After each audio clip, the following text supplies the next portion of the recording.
देखिए, आप किसी का अंत नहीं करना है, चित्त का अंत नहीं करना है, चित्त की वृत्तियों का अंत नहीं करना है। ये मेरी नहीं है वृत्तियां, इतना जान लीजिए। क्या ये मेरी है? और यदि ये आपके मन में विचार आता है कि हाँ ये सब मेरी है क्योंकि मुझे ही अनुभव हो रहा है, तो ये अज्ञान है। अनुभव तो आपको आपके घर का भी हो रहा है, सड़क का भी हो रहा है, आते जाते कारों और गाड़ियों का भी हो रहा है, और इस हवा, पानी, बारिश, आसमान का भी हो रहा है। तो क्या वो सब मेरे हैं? क्या जिसका भी अनुभव मुझे हो जाता है, क्या मैं उसे मेरा मान लेता हूँ? इस बात पर विचार करें। और जो चित्त के दूसरे अनुभव हो रहे हैं, भावनाओं के, विचारों के, क्या वो मेरे हैं? उसको मेरा क्यों मान लिया? हाँ, वो सार्वजनिक नहीं है, सबको नहीं हो रहे हैं, लेकिन कोई फर्क नहीं। जो सार्वजनिक अनुभव हैं, जो व्यक्तिनिष्ठ अनुभव नहीं है, वो भी सबको अपने अपने ही हो रहे हैं। हम किसी और का अनुभव नहीं देख सकते, हम केवल अपना ही अनुभव देख सकते हैं। फिर मैंने ऐसा क्यों किया कि कुछ अनुभवों को मैंने किसी और का मान लिया, मेरा नहीं है, और कुछ अनुभवों को मेरा मान लिया, क्रोध, लोभ, ये सब मेरा मान लिया। सब की सब चित्तवृत्ति है, उनका अंत नहीं करना है, उसमें कोई आपका लाभ नहीं है उनको अंत करके। मनुष्य पत्थर हो जाएगा, उसमें कौन सा लाभ है? एक पत्थर में भी कोई क्रोध नहीं होता, लोभ नहीं होता, कोई ईर्ष्या नहीं होती, कोई जिज्ञासा नहीं होती, कोई प्रेम नहीं होता। वैसे ही आप अपने को कर लेंगे तो फिर इस इतनी विकास जो हुआ है मनुष्य रूप में, नष्ट हो गया। फिर जो विकास हुआ है, अब वापस उस अवस्था में आ गए जहां से शुरू किया था। चेतना का प्रयोग का अर्थ है कि आपको सचेत हो जाना है, कुछ अंत नहीं करना है। चेतना के प्रयोग से इतना होगा कि वो जो वृत्तियां हैं वो दिख जाएंगी और आप उस पर कर्म करने से रोक सकते हैं इस शरीर को। इतना हो जाएगा।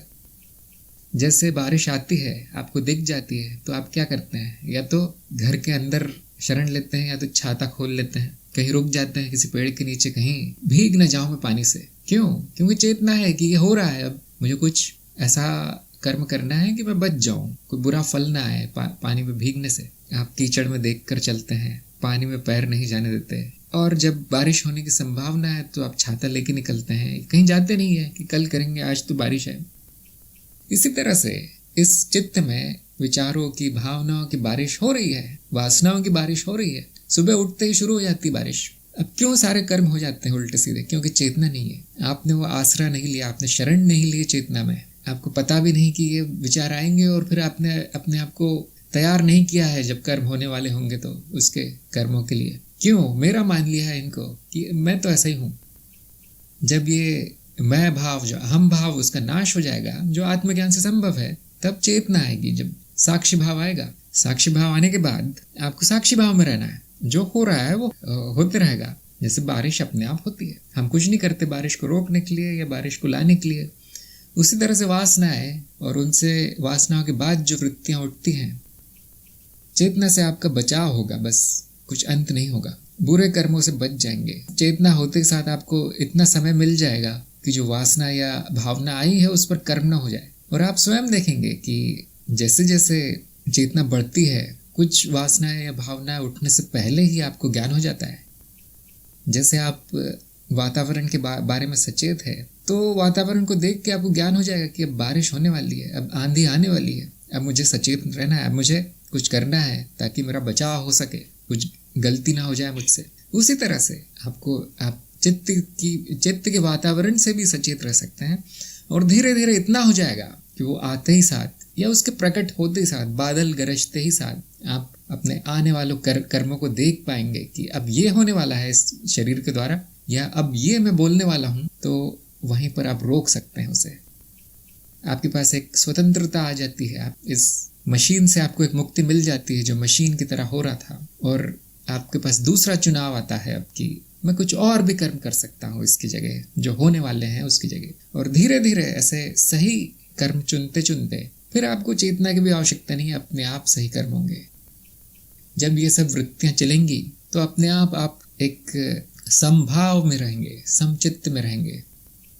समभाव अर्थात एक जैसा भाव। मन में कुछ भी चल रहा है, वह आपके चेहरे पर भी नहीं दिखेगा क्या चल रहा है। एक छोटा सा भी कर्म नहीं होगा, एक विचार भी नहीं आएगा।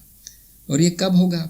क्या आज होगा? क्या कल होगा? ये साधना से होगा। कौन सी साधना? चेतना की साधना। जो कि मैंने जागृत अवस्था के प्रयोग बताए हैं, वो क्या है? चेतना की साधना है। ये आपको प्रयोग शुरू कर देने हैं। और वो कैसे प्रयोग शुरू होंगे? जब तक आत्मज्ञान नहीं होगा, आपकी चेतना नहीं आएगी। आत्मज्ञान कैसे होगा? जब तक मूल ज्ञान नहीं होगा, आत्मज्ञान नहीं होगा। अनुभव कर्ता में भेद नहीं दिखेगा, तब तक आत्मज्ञान नहीं हुआ। ये भेद कब दिखेगा?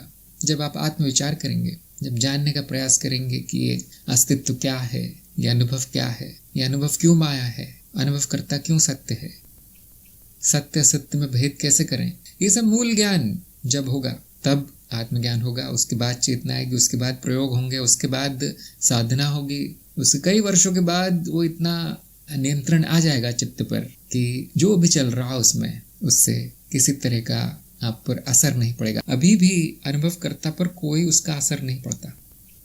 अनुभवकर्ता तो किसी भी चीज से प्रभावित नहीं होता। जैसे ये आकाश बादलों के आने जाने से प्रभावित नहीं होता, बारिश होती है, बिजली चमकती है, उससे आकाश प्रभावित नहीं होता। आपके कमरे में जो आकाश है, जो खाली स्थान है, आप कुछ भी रख दे कमरे में, उससे प्रभावित नहीं होता। जो वस्तुएं हैं वो आकर चली जाती हैं, स्थान तो वैसा ही रहता है, वो दूषित नहीं होता, वो पवित्र है, वो निष्कलंक है, निर्मल है।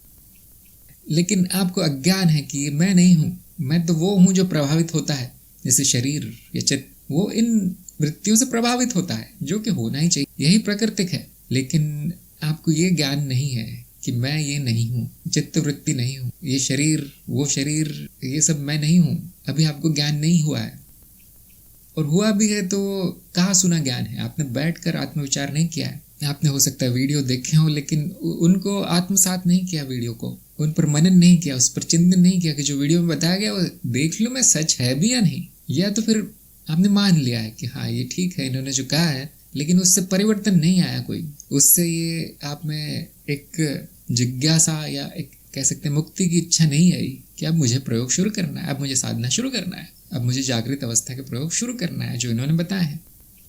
तो ये है संपूर्ण साधना। बहुत से लोग सोचते हैं कि बस मुझे ये क्रोध, विरोध और लोभ और काम वासना और इनसे मुक्ति मिल जाए, आज ही मिल जाए, कोई मंत्र पढ़ लूँ मैं, कोई गोली खा लूँ, इन सब से मुक्त हो जाऊं। और वो मूर्खता है बहुत बड़ी, वो सही मार्ग नहीं है। और वो करते भी हैं, पता नहीं कुछ जोड़ तोड़ करके कुछ कर भी लेते हो। कुछ लोग शराब पीते हैं, कुछ लोग नशीली दवाएं खाते हैं, कुछ लोग कुछ मंत्र पढ़ते हैं, पता नहीं क्या क्या करते हैं। उनसे 5-10 मिनट के लिए वो शांत भी होता होगा चित्त, लेकिन उसका इलाज नहीं है। आपको ये कला सीखनी पड़ेगी।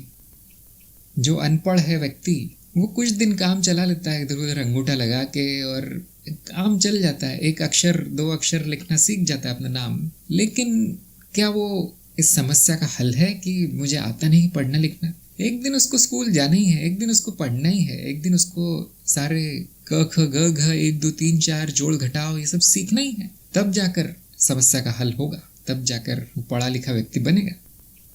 इसी तरह से आप कितना भी शॉर्टकट ले लें, कितना भी उल्टा सीधा विधियां कर लें, वो आपके किसी काम नहीं आएंगी। आपको एक अच्छे मार्ग पर चलना ही पड़ेगा, एक साधना लेनी पड़ेगी, एक आध्यात्मिक जीवन शैली अपनानी पड़ेगी,